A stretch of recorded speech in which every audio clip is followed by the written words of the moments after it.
फिर से आपका स्वागत है हमारे यूट्यूब चैनल UPMSP सॉल्यूशन में। आज हम आप सभी के लाए हैं अध्याय 2 अम्ल क्षारक एवं रबड़। अम्ल और क्षार रबड़ होते क्या हैं भाई, इसके बारे में डिस्कस करने वाले हैं। तो बस आपसे एक ही निवेदन है कि आप हमारे यूट्यूब चैनल को सब्सक्राइब और वीडियो को लाइक ज़रूर कर दें। ठीक है, तो चलते हैं हम अपने आज के पॉइंट की तरफ। हम क्या आज पढ़ने वाले हैं अध्याय नंबर 2 अम्ल क्षारक एवं रबड़ के बारे में। ठीक है, तो चलते हैं हम अपने दुर्बल पॉइंट की तरफ। पहले आराम से अम्ल क्या होते हैं हम जानेंगे। अम्ल क्या होते हैं? अम्ल एसिड, ये स्वाद में खट्टे होते हैं भाई। जो अम्ल होते हैं वो क्या होते हैं? स्वाद में खट्टे होते हैं। सेकंड पॉइंट इसमें ये नीले लिटमस को लाल में बदल देते हैं। जो नीले लिटमस पेपर होता है उसे ये लाल रंग में बदल देते हैं। ठीक है। थर्ड में यह जलीय विलयन में आयन देते हैं। क्या कहते हैं? जलीय विलयन में कौन सा आयन देते हैं? HI। ये जलीय विलयन में HI आयन देते हैं। ये जलीय विलयन में HI आयन देते हैं। ठीक है। फोर्थ पॉइंट इसमें आता है, पॉइंट नंबर 4 अम्ल के बारे में करना है। एसिड शब्द लेटिक भाषा में लिखा गया है, इसका अर्थ होता है खट्टा। जो एसिड शब्द है वो किसमें? लेटिक भाषा में लिखा गया है, जिसका अर्थ क्या होता है? खट्टा। इसका अर्थ होता है खट्टा। पेरवल अम्ल कौन कौन से होते हैं? तो HCl होता है, हाइड्रोक्लोरिक अम्ल होता है, H2SO4 होता है, सल्फ्यूरिक अम्ल होता है, HNO3, नाइट्रिक अम्ल होता है। ठीक है। दुर्बल अम्ल हमारे हैं पेरवल अम्ल ये हो गए। दुर्बल अम्ल कौन कौन से होते हैं? तो CH3COH दुर्बल अम्ल है ये हमारा। लैट्रिक अम्ल दुर्बल है। ऑक्सैलेटिक अम्ल दुर्बल है। सही है, ये दुर्बल अम्ल हो गए। अब सांद्र अम्ल, जिसमें अम्ल अधिक मात्रा में होता है जबकि जल अल्प मात्रा में होता है, उसे कहते हैं सांद्र अम्ल। तनु अम्ल, जिनमें तनु अम्ल किसे कहते हैं? जिनमें अम्ल अल्प मात्रा में होता है जबकि जल अधिक मात्रा में होता है, इसे क्या है? तनु अम्ल कहते हैं। ठीक है। और फिर हम चलते हैं इसके बाद पॉइंट नंबर, मतलब क्षार किसे कहते हैं? बेस। अम्ल के बारे में जानकारी हो गई। अब क्षार किसे कहते हैं? क्षार के बारे में जानकारी लेने वाले। क्षार किसे कहते हैं? तो क्षार ये स्वाद में कड़वे होते हैं। अम्ल जो तो स्वाद में कौन से? तो तीखे थे, ये कड़वे होते हैं। ठीक है। ये लाल लिटमस को नीले में बदल देते हैं, वो नीले लिटमस में लाल रंग में देते हैं, मतलब इसका उपयोग कर रहे थे। ये जलीय विलयन से HI देते हैं। ठीक है। इनका पेरवल क्षार जो है वो sodium hydroxide, potassium hydroxide, calcium hydroxide. ठीक है। दुर्बल क्षार है हमारा NH4OH। ठीक है। अब दुर्बल होगा क्षार, जल में घुलनशील क्षारक को क्षार कहते हैं। जल में कौन घुल जाता है? हमारा मैग्नीशियम हाइड्रोक्साइड घुल जाता है, calcium hydroxide, sodium hydroxide, potassium hydroxide. अम्ल रबड़ कैसे कहते हैं? सॉल्ट रबड़। रबड़ अम्ल और क्षार की पारस्परिक प्रक्रिया से प्राप्त होता है। रबड़ होता है वो अम्ल की और क्षार की क्रिया होती है, उनसे हमें प्राप्त होता है। ठीक है। उदाहरण के लिए NaCl, KCl।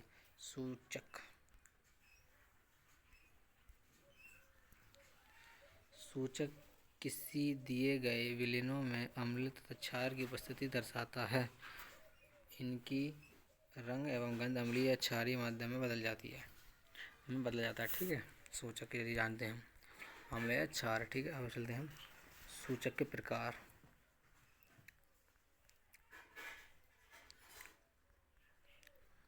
सूचक के प्रकार पढ़ लेते हैं पहले।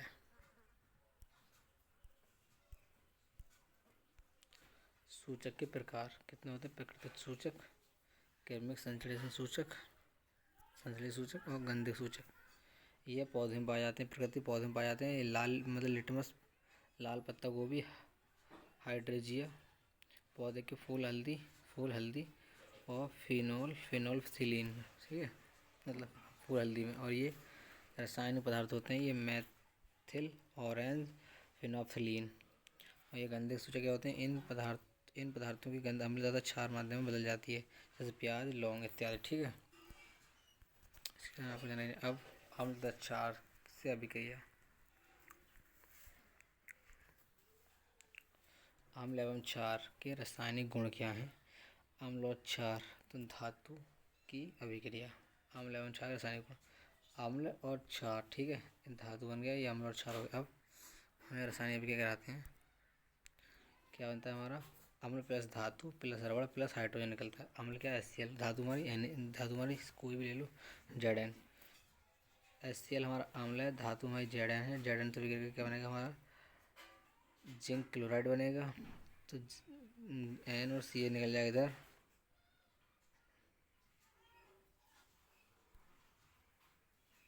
Cl और N बन के जिंक क्लोराइड बना लेंगे और बचेगा हमारा H2 बाहर निकल जाएगा, ठीक है। इसी प्रकार से ये देखो, अम्ल प्लस क्षार प्लस धातु रबड़ प्लस हाइड्रोजन, क्षार NOH, धातु सोडियम जो बन जाता है हमारा, मतलब जिंक सल्फेट, जिंक, तो बनता है हमारा सोडियम जिंकेट और H2 निकल, मतलब H2 निकल जाता, हाइड्रोजन निकल जाता हुआ, ठीक है। अब बैलेंस सीधा पढ़ लेते हैं। अब हम इसे पढ़ते हैं pop stand. Pop stand, hydrogen gas के निहित प्रणाली के पास जब एक जलती हुई मोमबत्ती लाई जाती है तो पॉप की ध्वनि उत्पन्न होती है। इस टेस्ट को हाइड्रोजन की उपस्थिति दर्शाने के लिए प्रयोग करते हैं।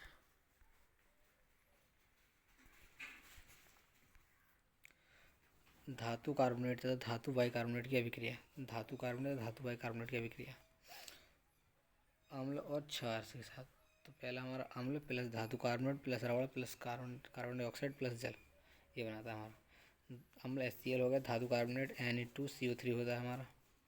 सोडियम बाइकार्बोनेट की अभिक्रिया हम कराते हैं किससे? तो ये Na लेकर Cl बना लेता है, NaCl बना लेगा और CO2 निकल जाएगा और एक H2 बन जाएगा, ठीक है। तो ये पूरी रिएक्शन हो जाती है इस प्रकार से। फिर हमारी अम्ल धातु बाइकार्बोनेट NaHCO3, सोडियम बाइकार्बोनेट, तो हमारा NaCl बन जाएगा, ये निकल, ठीक है। ये हो गया हमारा रिएक्शन। अब इसके बाद चलते हैं हम चूने के पानी का टेस्ट। उत्पादित कार्बन डाइऑक्साइड चूने के पानी में प्रवाहित करने पर पानी दूधिया हो जाता है। सोडियम कैल्शियम हाइड्रोक्साइड को हम कैल्शियम, ठीक है, ये हमारी रिएक्शन आती है। अब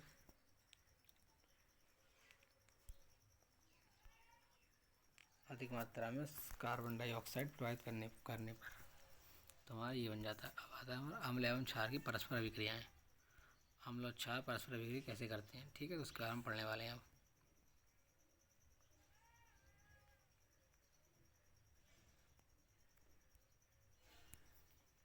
अम्ल एवं क्षार की परस्पर अभिक्रियाएँ क्या हैं? तो अम्ल और क्षार की परस्पर अभिक्रियाएँ हैं।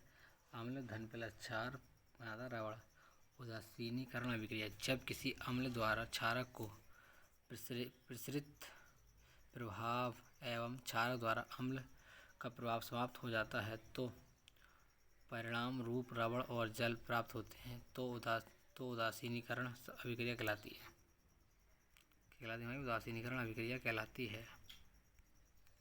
अब हाइड्रोजन, मतलब उदाहरण के लिए हम क्या करेंगे, सोडियम बाई हाइड्रोक्साइड को HCl से गर्म करते हैं तो क्या बनता है? NaCl बनता है और जल निकल जाता है हमारा।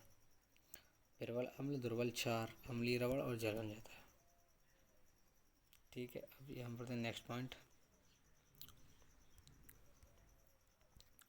अम्लों के साथ धात्विक ऑक्साइड की अभिक्रिया क्या है?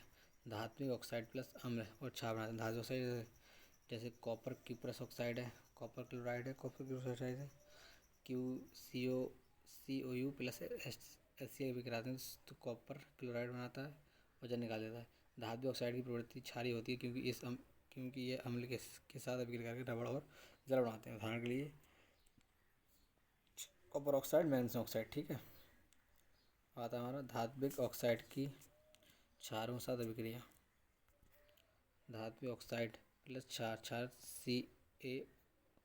CaOH2, calcium by carbonate, calcium by hydroxide, तो CuCO3 बनाता है, कैल्शियम अपना H2 निकाल देता है। तो अधात्विक ऑक्साइड प्रवृत्ति में अम्लीय होते हैं या वैद्युत धारा प्रवाहित करते हैं। जलीय विलयन में अम्ल एवं क्षार। जल की उपस्थिति में अम्ल H आयन उत्पन्न करते हैं। H ion H3 hydronium ion के रूप में पाए जाते हैं। H आयन प्लस H2O तो H3O बनता है प्लस का। HCl प्लस H2O तो बना था हमारा इतना, ठीक है। जल की उपस्थिति में OH का आयन उत्पन्न करता है तो NOH असल की वजह से तो NL टूट जाएगा, OH अलग बन जाएगा, ठीक है। माइनस अलग प्लस अलग, ऐसी मैग्नीट्यूड से होता है।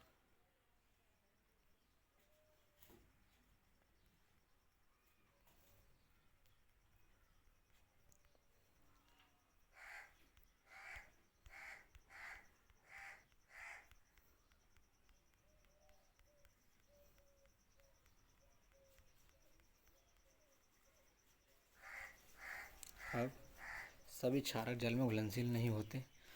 जल में घुलनशील क्षारक को क्षार कहते हैं। सभी क्षार क्षारक होते हैं परंतु सब क्षारक नहीं होते। जल के साथ साथ अम्ल व क्षारक में मिलाते समय सावधानी बरतनी चाहिए। हमेशा अम्ल और क्षार को ही जल में मिलाना चाहिए और लगातार इसे हिलाते रहना चाहिए क्योंकि यह प्रक्रिया अत्यंत ऊष्मक्षेपी होती है। ठीक है।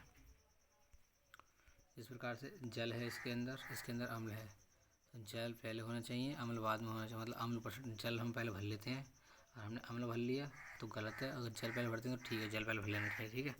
इसका हम पढ़ते हैं नेक्स्ट पॉइंट को। सांद्र अम्ल में जल मिलाने पर उत्पन्न हुई ऊष्मा के कारण मिश्र आस्फलित होकर बाहर आ जाता है तथा आप जल सकते हैं। साथ ही अत्यधिक स्थानीय ताप के कारण कांच का पात्र भी टूट सकता है जल को अम्ल में डालने पर।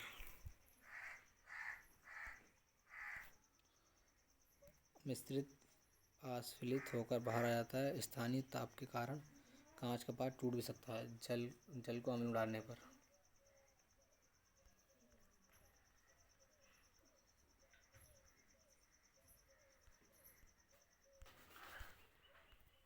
अम्ल एवं क्षार की समानताएं क्या हैं सभी लिख के। अम्ल एच आयन उत्पन्न करते हैं और क्षार OH आयन उत्पन्न करते हैं। यदि कोई अम्ल या क्षार जल में मिलाया जाता है तो यह तनुकृत हो जाता है। अम्ल जल में मिलाने पर आयन की सांद्रता H3O आयन या OH आयन में प्रति इकाई में आयतन में कमी हो जाती है। अम्ल तथा क्षार की प्रबलता क्या क्या है।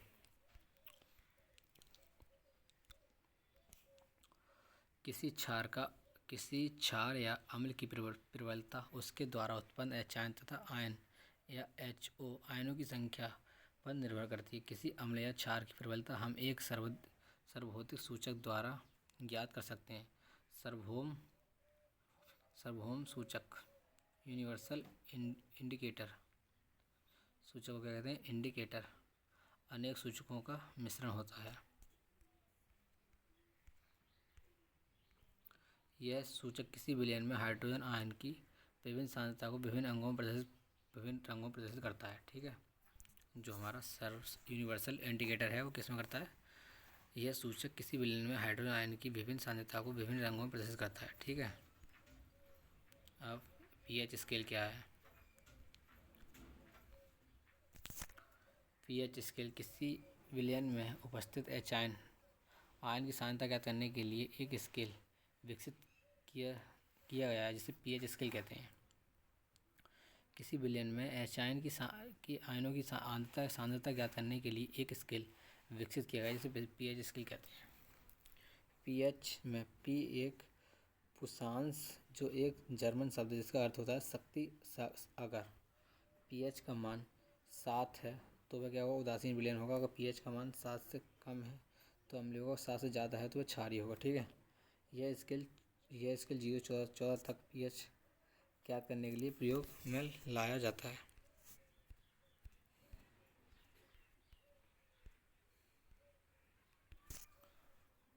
दुर्बल अम्ल और प्रबल अम्ल। दुर्बल अम्ल हमारे यहाँ से होते हैं, प्रबल अम्ल हमारे होते हैं CH2O N और HNO3 एच आयन मात्रा।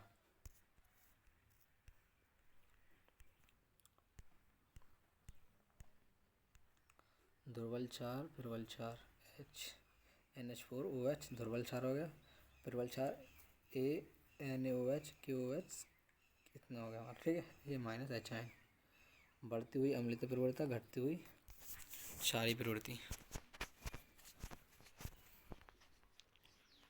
उदासीन होगा और आयन की कमी होगी तो हमारा क्या होगा, अम्लीय और क्षारीय होगा। इधर होगा तो हमारा अम्लीय होगा। ठीक है। अब दैनिक जीवन में पीएच का महत्व क्या है? दैनिक जीवन में हमारे पीएच का महत्व क्या है समझ लेते हैं। पौधों एवं पशु पीएच की प्रति संवेदनशील होते हैं। हमारे शरीर में 7.0 से 7.8 पीएच पर रेंज के बीच कार्य करता है। वर्षा के जल का पीएच मान जब 5.6 से कम हो जाती है तो वह अम्लीय वर्षा कहलाती है। मिट्टी का पीएच मान अच्छी उपज के लिए पौधों को एक विशिष्ट पीएच परास की आवश्यकता होती है। यदि किसी स्थान की मिट्टी का पीएच मान अधिक या कम हो तो किसान उसमें आवश्यकतानुसार अम्लीय क्षारीय पदार्थ मिलाते हैं। हमारे पाचन तंत्र का पीएच मान हमारा उधर हाइड्रोक्लोरिक अम्ल HCl उत्पादन करता है जो भोजन के पाचन में सहायक होता है।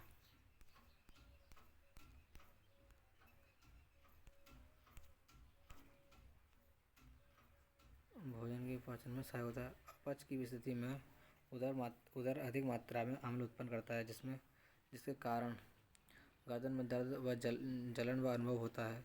इस दर्द से मुक्त होने के लिए एंटीस्टिक जैसे क्षारकों का प्रयोग किया जाता है जो अम्ल की अधिक मात्रा को उदासीन करते हैं, जैसे मिल्क ऑफ मैग्नीशियम। मुंह का पीएच मान पीएच परिवर्तन के कारण दंत क्षय। मुंह का पीएच मान 1.6 5.5 से कम होने पर दंत का क्षय प्रारंभ हो जाता है, मतलब दंत का जो गिरने प्रारंभ हो जाते हैं। और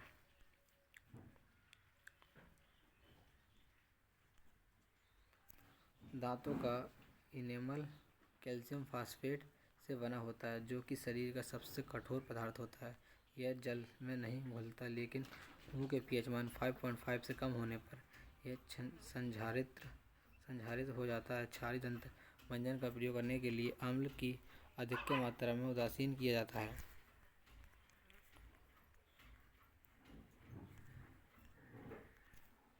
पशुओं एवं पौधों द्वारा उत्पन्न रसायनों का आत्मरक्षण। मधुमक्खी का डंक एक अम्ल छोड़ता है जिसके कारण दर्द व जलन अनुभव होता है। डंक मारे गए अंग में बेकिंग सोडा का प्रयोग से आराम मिलता है। नेटल के डंक वाले बाल में से नाइक अम्ल छोड़ जाता है जिसके कारण जलन और दर्द का अनुभव होता है। इसका इलाज डंक वाले स्थान पर डाक पौधे की पत्ती रगड़कर किया जाता है। ठीक है। अब रबड़ों का पीएच मान क्या है? अम्ल प्लस रबड़ प्लस उदासीन तो 7 होगा। अम्ल प्लस दुर्बल प्लस उदासीन तो 7 से कम होगा। और अम्ल प्लस दर्द तो 7 से ज़्यादा होगा। ठीक है।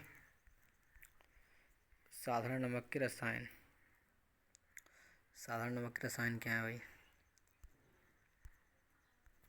सोडियम हाइड्रोक्साइड NaOH, व्यंजक चूर्ण CaOCl2, बेकिंग सोडा NaHCO3 और धावन सोडा Na2CO3 और 10H2O, plaster of Paris CSO4 1/2H2O। ठीक है, ये होते हैं। अब हम इन पाँचों के बारे में डिस्कस करने वाले हैं। पाँच होते क्या क्या भाई हमारे पाँचों के पाँच होते क्या क्या है। पहले तो हम बात करते हैं सोडियम हाइड्रोक्साइड क्या है, मतलब NaOH क्या है। सोडियम क्लोरीन के जलीय विलयन से वैद्युत धारा प्रवाहित करने पर यह वियोजित होकर सोडियम हाइड्रोक्साइड उत्पन्न करता है। इस प्रक्रिया को क्यूलर क्षार प्रक्रिया कहते हैं। सोडियम को जब हम किससे गर्म करते हैं? जल के साथ। सोडियम को जलीय विलयन के साथ हम गर्म करते हैं, तब वैद्युत धारा प्रवाहित करने पर हमें क्या होता है? सोडियम हाइड्रोक्साइड प्राप्त होता है। सोडियम की अभिक्रिया इसके साथ हम जल के साथ कराई हमने, तो क्या हुआ? हमें NOH प्राप्त हुआ, Cl2 निकल गया और H2 निकल गया। ठीक है। अब एनोड पर Cl2 निकला, कैथोड पर H2 निकला। एनोड पर Cl2, कैथोड पर H2। कैथोड के पास NOH विलयन बनता है। कैथोड पर क्या बनता है? NOH विलयन बनता है। ठीक है। अब उपयोग H2 इधर मार्गरीन में क्लोरीन की जल की शुद्धता में PbCl, EFC, HCl का इसमें इस्पात की सफाई, अशुद्धि। NOH का धातुओं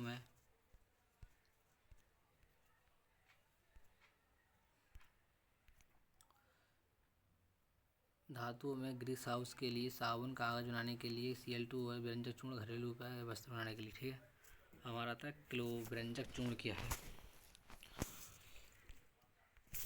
शुष्क बुझे हुए चूने मतलब CaOH का होल स्क्वायर पर क्लोरीन की क्रिया कराने पर व्यंजक चूर्ण का निर्माण होता है। कैसे प्राप्त करेंगे व्यंजन चूर्ण के लिए CaOH2 प्लस Cl2 सभी का कराएंगे तो क्या बनेगा CaOCl2, ये हमारा निकल जाएगा। ठीक है, व्यंजक चूर्ण हमारा बन जाता है। अब इसका उपयोग वस्त्र उद्योग में सूती व नीलैन के व्यंजन के लिए, कागज़ की फैक्ट्री में लकड़ी व मंजे के व्यंजन के लिए, रासायनिक उद्योग में एक उपचार के रूप में, पीने वाले जल को जीवाणुओं से मुक्त करने हेतु रोगाणु नाशक के रूप में। ठीक है, ये हमारा कर जाता है। अब इसका बेकिंग सोडा था हमारा। बेकिंग सोडा कैसे बनाएंगे।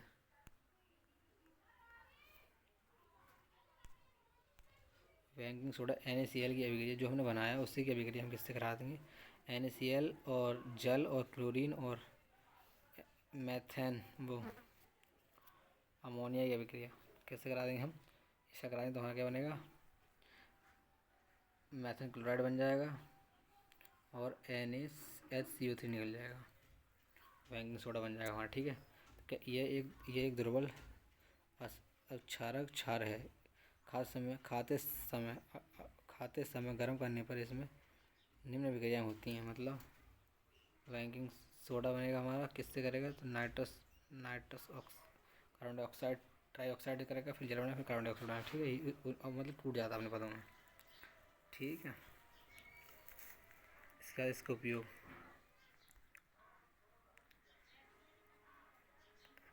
NaHCO3, इसका उपयोग क्या क्या है बेकिंग पाउडर बनाने में। इस अभिक्रिया में उत्पन्न कार्बन डाइऑक्साइड के कारण पाव, रोटी या केक में खमीर उठ जाता है, यह इससे मुलायम और स्पंजी हो जाता है।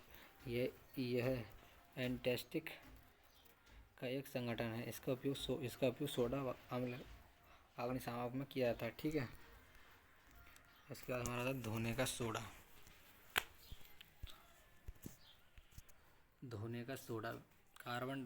कार्बन सोडियम कार्बोनेट को पुनः क्रिस्टलीकरण में धोने का सोडा प्राप्त होता है। यह एक अम्लीय, एक क्षारीय लवण है।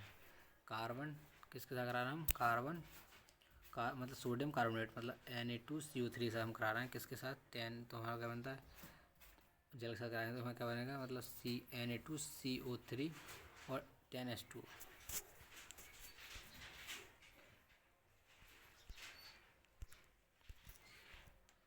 इसका उपयोग कांच, साबुन व कागज़ के धोने में होता है। इसका उपयोग बोरेक्स के उत्पादन में होता है। इसका उपयोग घरों में साफ सफाई के लिए होता है और जल की स्थायी कठोरता को हटाने के लिए इसका उपयोग किया जाता है। ठीक है, प्लास्टर ऑफ पेरिस बहुत ही इंपॉर्टेंट बोर्ड एग्जाम 2025 के लिए। जिप्सम को 373 K पर गर्म करने पर ये जल के अणुओं को त्याग कर कैल्शियम सल्फेट हेमोहाइड्रेट अर्ध हाइड्रेटेड OPP बनाता है। ये सफ़ेद चूर्ण है जो जल मिलाने पर पुनः जिप्सम बनकर ठोस पदार्थ प्राप्त करता है। कैल्शियम CaSO4 कैल्शियम हाइड्रोक्साइड को H2O से कैल्शियम 10 जिप्सम बनता है हमारा CaSO4 और 2H2O। इसका उपयोग